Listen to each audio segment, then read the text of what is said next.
Before you begin, please note that for you to create a meeting, you will need to have an account on Zoom.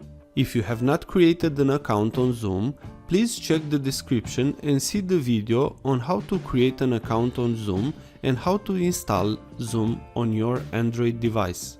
If you wish to create a new meeting on Zoom, just follow these steps. Tap on the New Meeting button from the top. Here, you can set up the meeting to be with video or not. For the ID, you can use your personal ID or just generate a new one.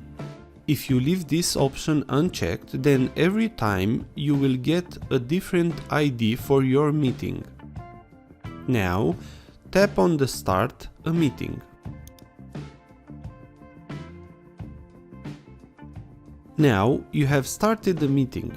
You can invite others by pressing on Participants and the button Invite.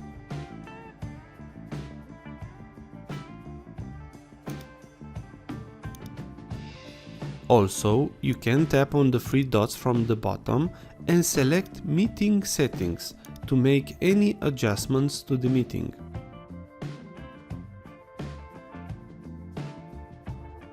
Now, tap on the back arrow.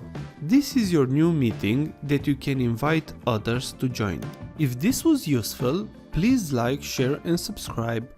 Also, if you have any questions, please ask them on the comments area below.